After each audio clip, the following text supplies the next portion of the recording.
الله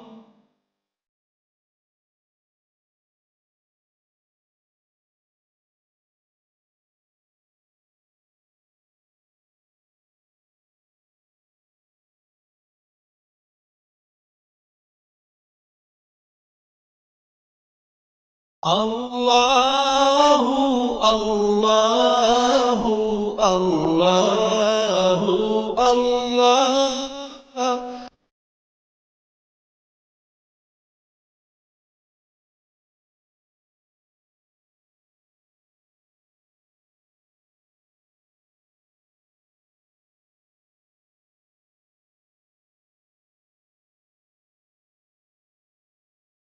সালামু আলাইকুম ওরহমতুল্লাহি ওবরাকাতুহ বিসমিল্লাহ আলহামদুলিল্লাহ ওয়াসসালাতু ওয়াসসালামু আলা রাসূলিল্লাহ ওয়া বা'দ।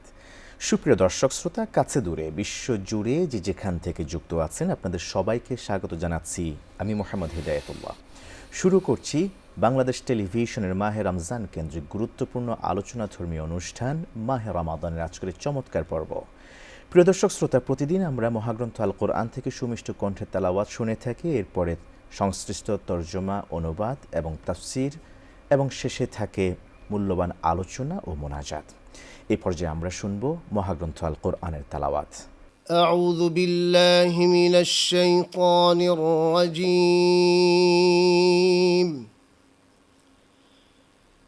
بسم الله الرحمن الرحيم.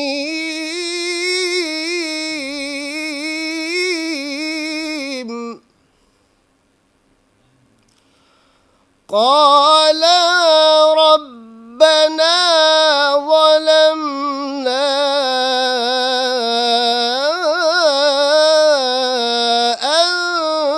أنفسنا وإن لم تغفر لنا وترحمنا لنكونن من الخاسرين.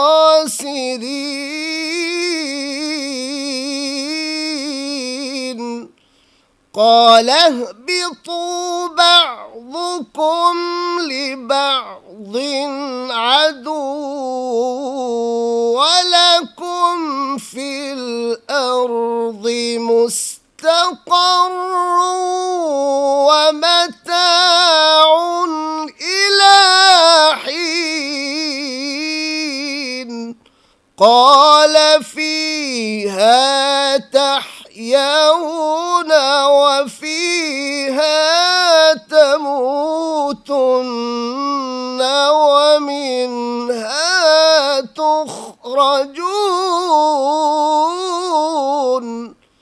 قال فيها تحيون وفيها تموتون ومنها تخرجون.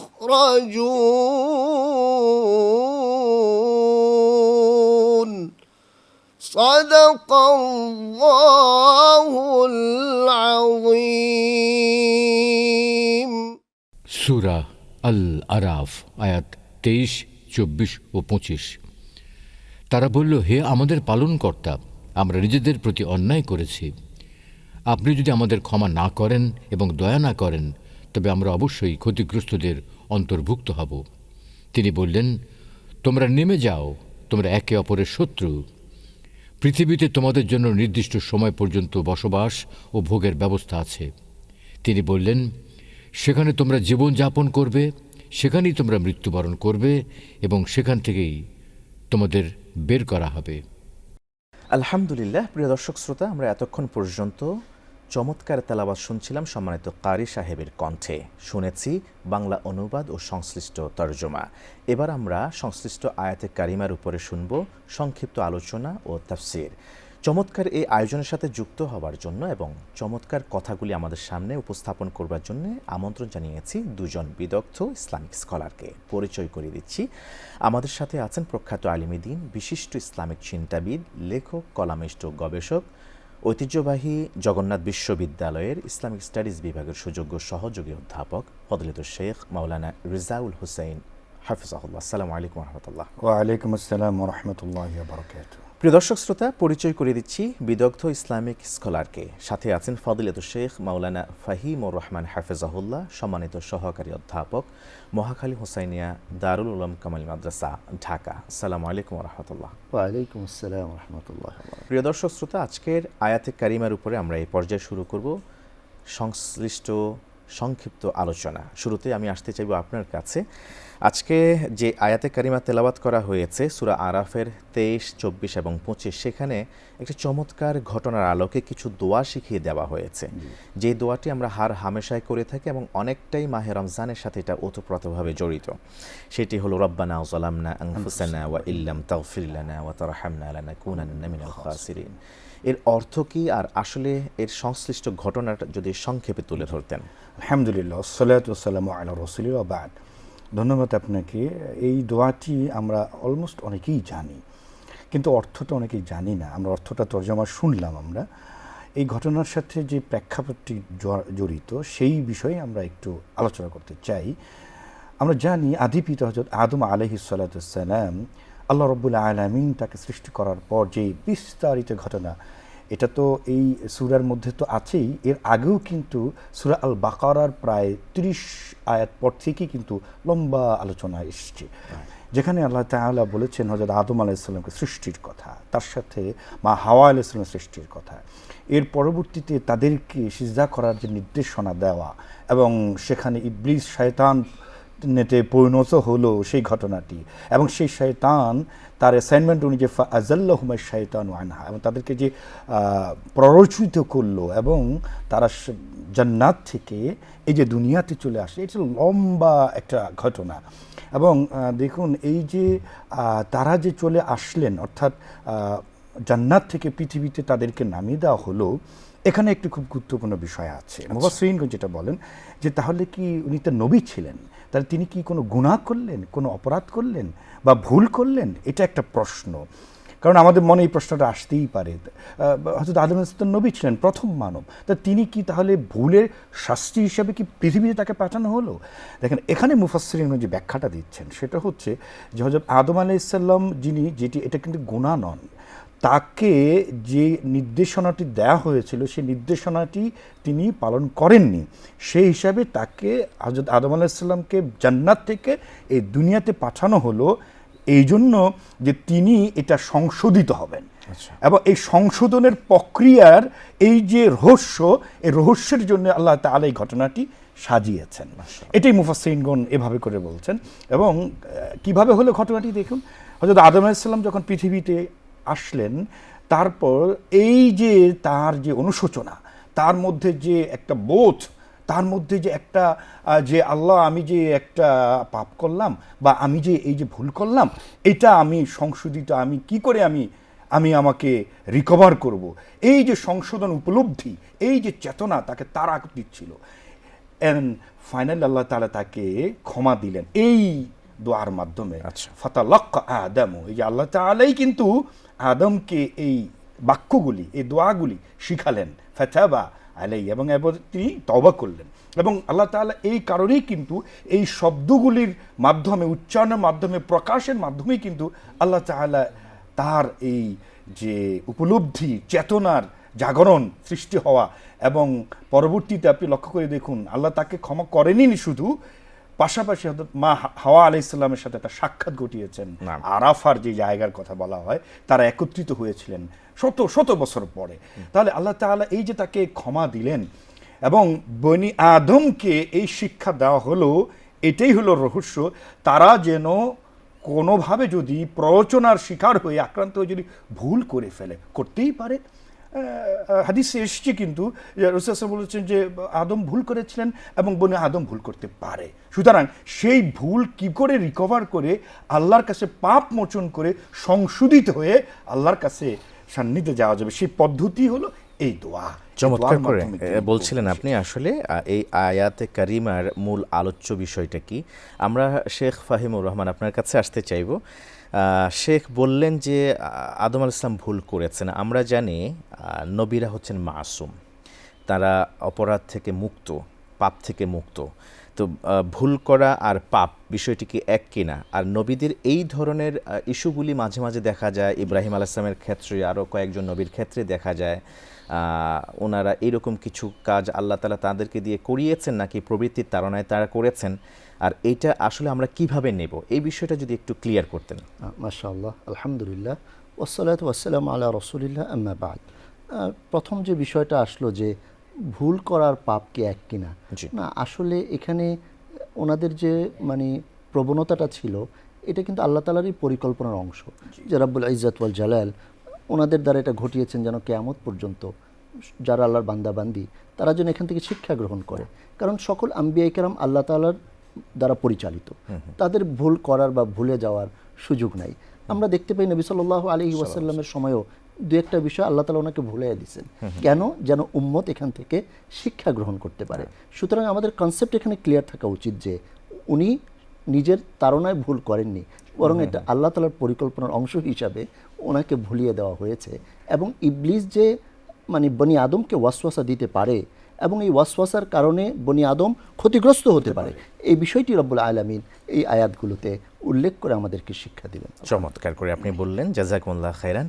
প্রিয় দর্শক শ্রোতা, আমরা রমজানের সাথে যদি রিলেট করতে চাই, রাসূলুল্লাহ সাল্লাল্লাহু আলাইহি ওয়াসাল্লাম লাইলাতুল কদর কোন রাত্রে সেটা তিনি জানতেন, কিন্তু তাকে সেটা কিছুক্ষণ পরেই ভুলিয়ে দেওয়া হয়েছে এবং সেটা উম্মার কল্যাণের জন্যই হয়েছে। অতএব এমন যে কাজগুলি আমাদের নবী রাসূলদের কাছ থেকে পাওয়া যায়, হঠাৎ করে ভুলে গিয়েছেন, একটি স্বাভাবিক ইন্দ্রিয়ের বাইরে গিয়ে কোনো কাজ করা, সেগুলি উম্মার কল্যাণের জন্য শিক্ষা দেওয়ার নিমিত্তেই আল্লাহ তাআলা এমনটা ঘটিয়েছেন বলে আমরা বিশ্বাস করি। এটার উপরে আমাদের ঈমান রাখতে হবে, আকীদা পোষণ করতে হবে। এবার আমরা যাব সূরা আরাফের 23 থেকে 25তম আয়াতের সংক্ষিপ্ত তাফসিরে। শুরুতে আসতে চাইব শেখ আপনার কাছে। এখান থেকে যদি আমরা কিছু মেসেজ নিতে চাই যে আমরা মাগফিরাতের মাস চলছে, এখানে আল্লাহ রাসূল সাল্লাল্লাহু আলাইহি ওয়াসাল্লাম আমাদেরকে মাগফিরাত কিভাবে করতে হবে আল্লাহ তাআলার কাছে সেটা শিখিয়েছেন রমজান মাসে। আমরা অনেক অপরাধ করেছি, কিভাবে ক্ষমা পেতে পারি রমজানের এই সময়টুকুনকে কাজে লাগিয়ে, এই বিষয়ে যদি একটু কথা বলতেন। ধন্যবাদ আপনাকে। আসলে রমাদান কিন্তু আমাদের গুনাহগুলি মাফ করিয়ে নেয়ার একটা সুবর্ণ সুযোগ, যেহেতু মাগফিরাতের মাস। তো সেই জন্য এই যে দোয়াটা, যেই দোয়াটার আজকে তাফসীরে আলোচনা আমরা শুনছি, এই দোয়াটা কিন্তু একটা বড় হাতিয়ার আমাদের পাপ মোচন করা, আল্লাহর কাছে ক্ষমা ভিক্ষা করার। কারণ এই দোয়ার মধ্যে সেই বিষয়গুলি কিন্তু রয়ে গেছে। রব্বানা যালামনা আনফুসানা, আসলেই তো আমরা নিজেদের উপরে কত জুলুম করে যাচ্ছি। এই যে চারিদিকে পাপের হাত ছানি, আমরা এখন তো আমাদের প্রত্যেকের হাতেই একটি করে ডিভাইস আছে। এই ডিভাইসটা যেন, মোবাইলটা যেন, ইন্টারনেট যেন মানে পাপের যেন একটা কারখানা বা একটা ফ্যাক্টরি, এটা বলতেই পারা যায়। মানে পজিটিভ নেগেটিভ দুইটাই আছে এটার মধ্যে করা যায়, অর্থাৎ আমি দুইভাবেই ব্যবহার করতে পারি। তো আমরা নেগেটিভটা যারা দেখি, তো সেইটাই আমরা বললাম যে আমরা সেখান থেকে নিজেকে হেফাজতে রাখা। এবং যে প্রশ্নটি আপনি করলেন যে কি করে আমরা মাফ করিয়ে নিতে পারি, তার মধ্যে সবচেয়ে গুরুত্বপূর্ণ হলো আমি এই দোয়া পড়লেই হবে না, তার আগে আমার সকল এই পাপাচার থেকে, রমাদান চলছে তো, সকল পাপাচার থেকে আমাকে আগে তওবা করতে হবে।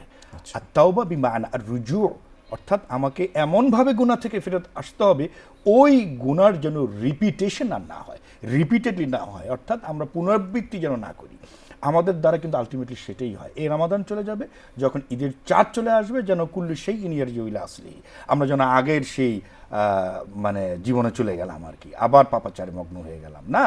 আমাদের এই 30 দিনের পর এটা আর কোনো পদ হবে না, এটা কোনো ব্রেক হবে না। এরপর হাত্তা ইয়াতি আকাল ইয়াকিন, মৃত্যু অবধি পর্যন্ত এই রমাদানের চর্চাটা অব্যাহত রাখতে হবে। তাহলেই কিন্তু আমার এই তওবা হলো, তাহলেই আমার রুজু হলো, তাহলেই কিন্তু এই দোয়া আল্লাহ তাআলা কবুল করবেন। আমরা তো অনেক দোয়াই করি মোহতারাম, কিন্তু সেই দোয়া তো আল্লাহ অনেকেই প্রশ্ন করি, আল্লাহ তো কবুল করেন না। আল্লাহর কাছে তো এত ক্ষমা চাইছি, চোখের পানি ফেলছি। দোয়া কবুলের শর্ত আছে। দোয়া কবুলের শর্ত হলে প্রথমেই এটা যে আত-তাওবা বিমানা রুজু, এবং এই রুজুটা হতে হবে স্থায়ী, পার্মানেন্ট। আমি এখন পাপাচার রমাদানের উসিলায় আমি বন্ধ রাখলাম, কিন্তু যে রমাদান চলে গেল আবার শুরু করে দিলাম না, এমনটা না। সুতরাং মাগফিরাত পেতে হলে এই দোয়ার মাধ্যমে তখনই এটা কবুলযোগ্য হবে যদি আমরা আর ওই গুনাহগুলিতে, আমরা আর কোনো গুনাহগুলিতে যেন আমরা ফিরে না হই, তাহলেই আমরা এটা আল্লাহ কবুল করবেন। চমৎকার, ধন্যবাদ জানাচ্ছি আপনাকে। খুব প্রাঞ্জল ভাষায় আপনি উপস্থাপন করলেন। আমাদের দর্শকদেরকে একটু অন্তত বোধ তৈরি করবে ইনশাআল্লাহ তাআলা যে আমরা কিভাবে আবার ফিরে আসতে পারি আল্লাহ তাআলার দরবারে। জাযাকুমুল্লাহ খায়রান। শেখ ফাহিমুর রহমান, আপনার কাছে আবার আসতে চাই। আমরা অনেকেই হয়তোবা হতাশ, এত পাপ করেছি জীবনে, হয়তোবা আমার এই পাপের বোঝা আসমান ছেয়ে গেছে। অনেকে হয়তো ভাবছি যে এই ক্ষুদ্র জীবনে মনে হয় আর মাপ পাওয়ার কোনো সুযোগ নাই। ইভেন এত পাপ করেছি, নিশ্চয়ই সওয়াব বা কল্যাণের কাজগুলি এত বড় করতে হবে। রমজান মাস এসছে, ছোট কি কি আমলের মাধ্যমে আমরা আমাদের পাপগুলি মোচন করিয়ে নিতে পারি, এই বিষয়ে যদি একটু বলতেন। মাশাআল্লাহ, অনেক শুকরিয়া আপনাকে। আসলে একটা গুরুত্বপূর্ণ বিষয় অবতারণা করেছেন।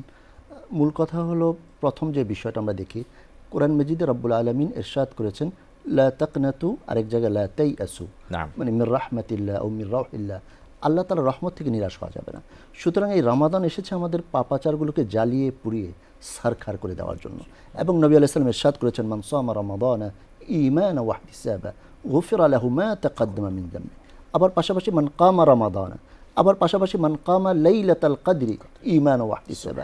সুতরাং কেউ যদি সিয়াম সাধনা করে, কেউ যদি কিয়াম করে, কেউ যদি লাইলাতুল কদরে কিয়াম করে, আল্লাহর নবী সাল্লাল্লাহু আলাইহি ওয়াসাল্লাম বলছেন যে তার জীবনের গুনাহগুলো মাফ হয়ে যাবে।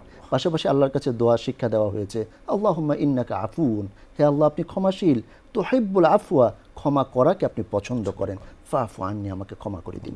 সুতরাং বান্দা যখনই তাওবা ইস্তেগফারের মাধ্যমে তার রবের দরবারে ফিরে আসবে, আর এই সিয়াম কিয়াম সহ ভালো ভালো কাজগুলো সে করতে থাকবে, সাদাকা করবে, যাকাত আদায় করবে, মানুষের সহযোগী হবে, তাহলে তার এই জীবনের সকল গুনাহ খাতা মাফ হয়ে যাবে, যদিও সেটা পাহাড় সম হোক না। আল্লাহু আকবার। আল্লাহ তাআলা আমাদের কবুল করুন, আমাদের জীবনের সব পাপাচার কামাচার ক্ষমা করে দিন। জাযাকুমুল্লাহ খায়রান।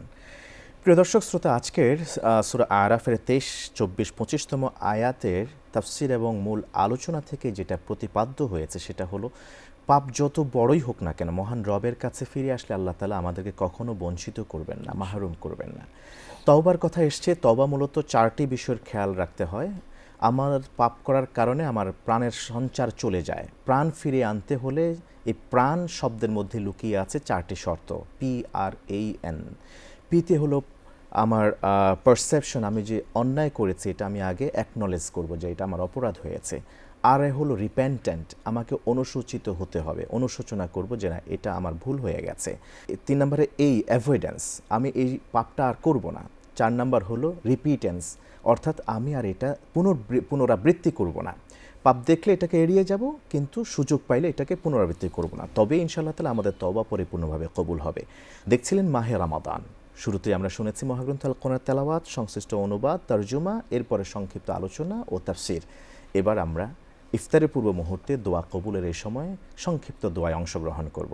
আজকের এই পর্বে দোয়া পরিচালনা করবার জন্য সংক্ষিপ্ত স্বরে বিনয়ের সাথে অনুরোধ করছি ফজিলত শেখ মাওলানা ফাহিমুর রহমান আপনাকে, প্লিজ। আল্লাহুম্মা আমিন। ربنا تقبل منا إنك أنت السميع العليم وتب علينا يا مولانا إنك أنت التواب الرحيم رب العالمين। আপনি অত্যন্ত দয়ালু, আপনি আমাদেরকে আবারও মাহে রমাদান দিয়েছেন যেন আপনার বান্দা বান্দিরা তাদের জীবনের সকল গুনাহ খাতাগুলোকে মাফ করিয়ে তারা যেন আপনার হতে পারে। আপনারই দরবারে আমরা ফরিয়াদ করি মাবুদ, আপনি আমাদের সিয়াম কিয়াম সহ, আমাদের তারাবি তাহাজ্জুদ সহ, সাদাকাত যাকাত আদায় সহ সকল নেক আমলগুলোকে আপনি কবুল করে নিন। রব্বুল আলামিন, আপনি আমাদের জীবনের গুনাহ খাতাগুলোকে মাফ করে দিন, আমাদের সকলকে আখেরাতের প্রস্তুতি নেওয়ার তৌফিক দান করুন। রব্বুল আলামিন, হতে পারে এটা আমার জন্য জীবনের শেষ রমাদান, এই রমাদানকে কাজে লাগিয়ে যেন আমরা আপনার হয়ে যেতে পারি, সেই তৌফিক আপনি আমাদের সকলকে দান করুন। সুবহান রাব্বিকা রাব্বিল ইজ্জাতি আম্মা ইয়াসিফুন ওয়া সালামুন আলাল মুরসালিন ওয়ালহামদুলিল্লাহি রাব্বিল আলামিন। আল্লাহু আল্লাহ